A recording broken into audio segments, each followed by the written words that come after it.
গহীন অরণ্য ঊষর মরুভূমি পেরিয়ে আজ আমি এসেছি কুয়েটের সবুজ ক্যাম্পাসে। আজ আমি আপনাদের সামনে তুলে ধরবো কুয়েটের অদ্ভুত ক্যাম্পাসের বিচিত্র মানুষগুলোর কথা।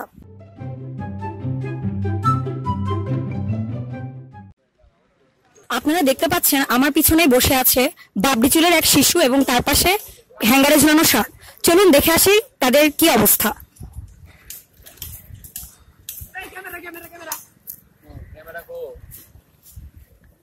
ভাইয়া, আপনি কি এই ক্যাম্পাসের? হ্যাঁ, আমি এই ক্যাম্পাসে। তো হলে না গিয়ে এখানে বসে আছেন? আপনি বিল্ডিংটা দেখতে আছেন না? জি ভাই। হইতেছে কি আমার হল। সরকার আমারে কইছিল 1 বছরের মধ্যে হলে উড়াই দিব। আমি এখানে 1-2 বছর ধরে বই আছে, কিন্তু হল আর হয় না। কিন্তু আমি বই আছে, হল হইলে উঠে যাবো। এটা হল না, এটা সুইমিং পুল। তাহলে হল কই?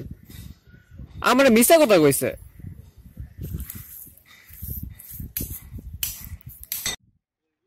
ভাইয়া, দেখে তো মনে হচ্ছে আপনাদের ক্যাম্পাস অনেক বড়। জি, 101 একরের ক্যাম্পাস। চলুন একটু ঘুরে দেখি। হ্যাঁ, চলুন।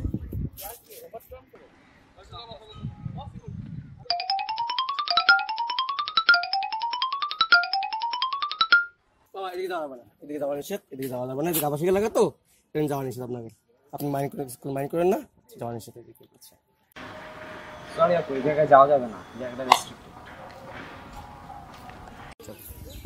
চলুন ভাইয়া, ওইদিকে যাই। হ্যাঁ শিওর, চলুন।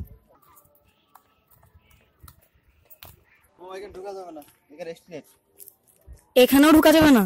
সরি আপু, এই জায়গা রেস্ট্রিক্টেড। চলুন ভাইয়া, ওই দিকটাই যাই। না আপু, ওইদিকে এখন যাওয়া যাবে না। ওইদিক বন জঙ্গল সাপত সংকুল এলাকা, ওখানে যাওয়া সম্ভব না আপু, দুঃখিত।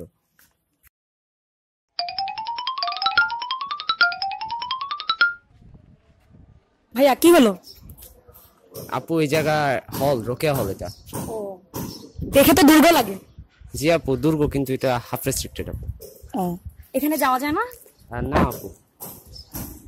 তো আপনাদের 101 একরের জমি কই? আপু, 101 একর পুরো ক্যাম্পাস, কিন্তু 37 একর আমাদের, বাকিটা তো রেস্ট্রিক্টেড। ভাইয়া, আপনি কি এই ক্যাম্পাসের ছাত্র? হ্যাঁ, গত 7 বছর ধরে। 7 বছর ধরে এই ক্যাম্পাসে? কি পাশ করে বের হতে পারেননি?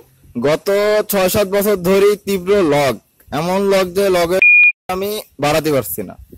ও, এই জন্যই কবি করে বলেছিলেন, শেষ হইলেও হইল না শেষ। ভাই, একটা প্রশ্ন ছিল। বলেন। কুয়েট ক্যাম্পাসের ছেলেমেয়েরা পড়াশোনার বাইরে কি করে? পড়াশোনা বাইরে কি করবো? পড়াশোনাই করি। আর কিছু করে না? করে অনেক লাইব্রেরি বলে লেখা লাগে। আচ্ছা আপু, থাকে আবার লাইব্রেরি বলে লেখা। আজকে আমরা সারাদিন কাটালাম কুয়েটের সবুজ ক্যাম্পাসে, যেখানে আমরা দেখা পেলাম কুয়েটের কিছু বিচিত্র প্রাণী এবং বিখ্যাত ব্লগারদের। আমি চুন্নি সাহা, আজকের মতো এখানেই।